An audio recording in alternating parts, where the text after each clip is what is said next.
What's trending now? Add them on Facebook. Let the tweeting begin. The hashtag does that. News and views from Belf's News Gallery. President Joe Biden on Sunday appeared to mix up the president of France, Emmanuel Macron, with Francois Mitterrand, the former president of France, who died in 1996. So this was a campaign event in Las Vegas, and the president there talking about a group of 7 meeting that he attended after being elected in 2020. Biden said one of the first things he said during the meeting was America is back, and said, Mitterrand from Germany, France, looked at me and said, you know what, why, how long are you back for? And I looked at him and said, the Chancellor of Germany said, what would you say, Mr. President, if you picked up the paper tomorrow in the London Times, and London Times said 1,000 people break through the House of Commons, break down the doors, 2 bobbies are killed in order to stop the election of the Prime Minister? What would you say? What the hell is he even talking about? What would I say? Do you need a doctor? that would be what I'd say.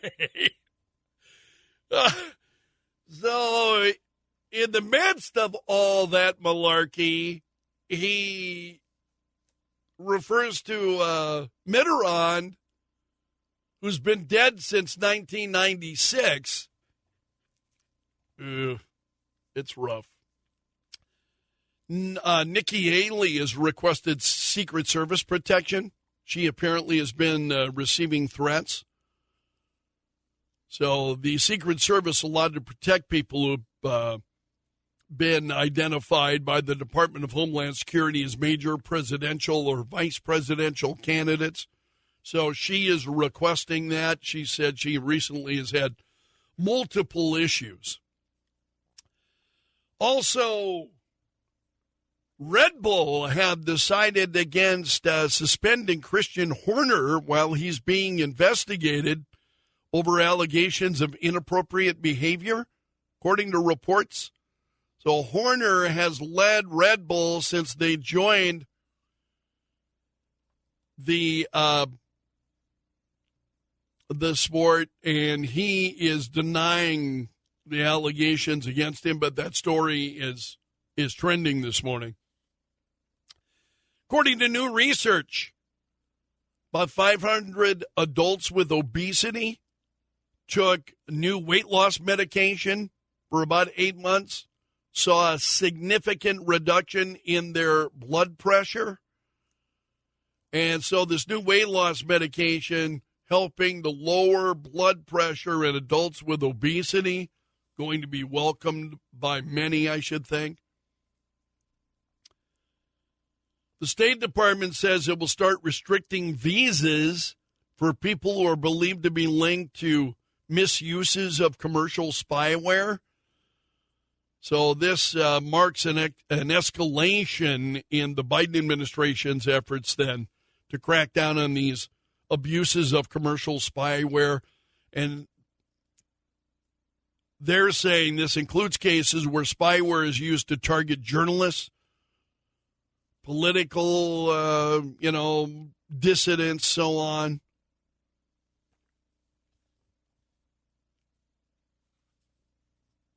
U.S. Representative Lauren Boebert now has a temporary restraining order against her ex-husband. This is after she accused him of threatening to harm her, entering the family's home without permission. So it's one of a number of recent flare-ups between Lauren Boebert and her ex-husband. There are other stories involving Boebert that are out there. It looks like she's in trouble. I mean, election-wise. She moved to a new district, and she's polling at 4th in her district. Others who are going to challenge her seat. It's not looking like that may have been a good move for Lauren Boebert. Also, for those of you who follow me on Facebook, I shared this yesterday. You may not know him by name, Bob Beckwith, but you remember him, the retired firefighter who appeared in a photo with President George W. Bush at Ground Zero 3 days after the 9/11 attacks. Remember when George W. Bush went to Ground Zero and stood with firefighters, and there was one firefighter in particular who was standing there with George W. Bush. There were a number of others there, but one who was standing by his side, that was Bob Beckwith. And Bob Beckwith, according to his family, passed away. He was 91 years old. And he succumbed to ground zero-related melanoma, spread to his lungs and his brain.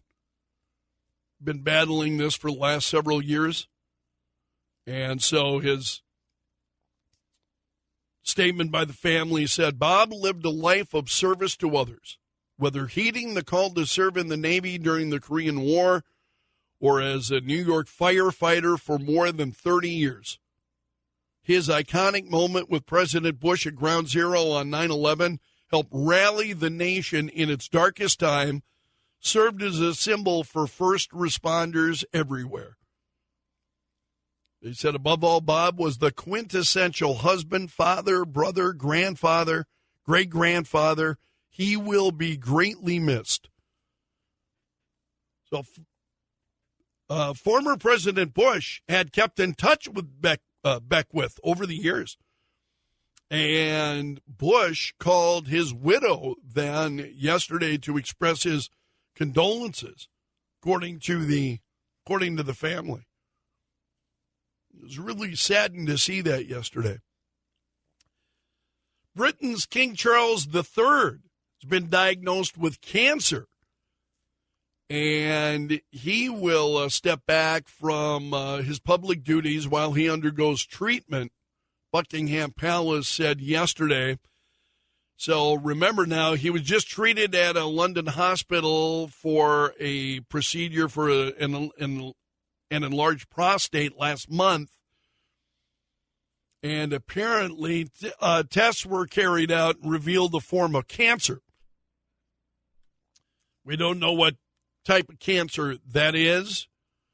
It was not prostate cancer, but they did not say any further, but they're trying to be very open about what's going on with the king. So he has begun a schedule of regular treatments for the cancer. We talked about this yesterday. The story is trending this morning. Donald Trump scoring his largest lead yet against Joe Biden in a new NBC poll. Trump notched a 47 to 42% lead over Biden with registered voters. And that's up then from what it had been.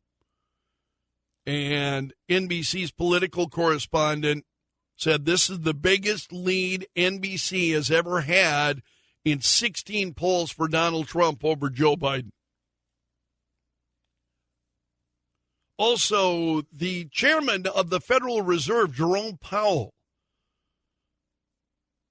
said during an interview with 60 Minutes, he said the economy is strong and inflation is falling, but interest rate cuts not likely to happen in the next several months. So inflation has fallen steadily for 11 months. So some were hoping that a cut to interest rates would happen, but Powell said the rate would remain unchanged for now. He made those comments actually last week, but that story trending this morning. These storms in California, it's a big story this morning. More than 350,000 homes and businesses were without power in California yesterday. Really some strong rainfall and hurricane force winds. So a knocked out power to more than 1 million customers, really causing a lot of heartache in California right now.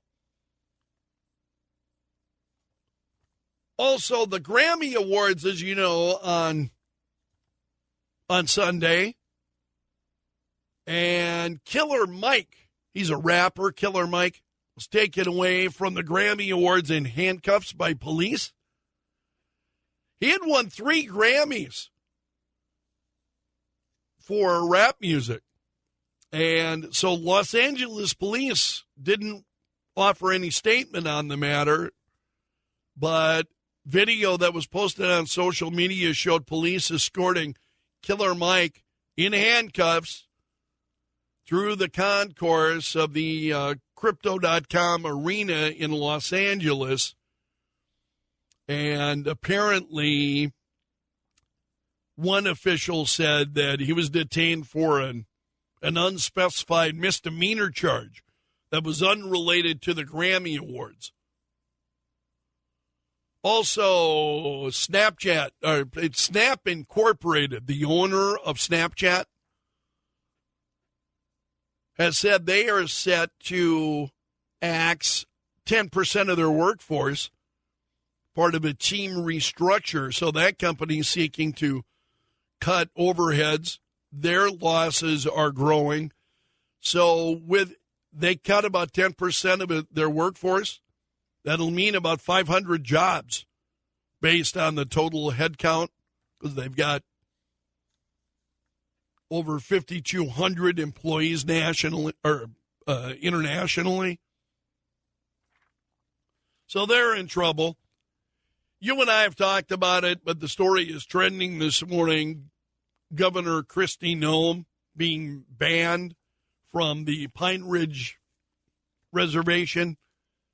That story is all over the place. It's been trending just about everywhere. Dartmouth College announced yesterday that it is reversing course on its testing policy and its use of standardized testing in its admissions process. So they are going back now to, they said, our bottom line is simple, that we believe a standardized testing requirement will improve, not detract from our ability to bring the most promising and diverse students to our campus.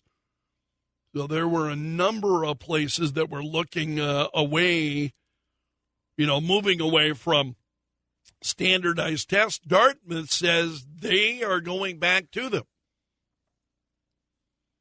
And then McDonald's has reported its first quarterly sales miss in nearly 4 years yesterday. They have had weak sales growth. The company's overall net profit rose 7% in the fourth quarter, thanks to higher menu pricing. But McDonald's is also now saying, the traffic at stores, since they raised those prices down significantly, and that they have got to make their menu more affordable. And that's a look at the stories trending this morning in Belf's News Gallery.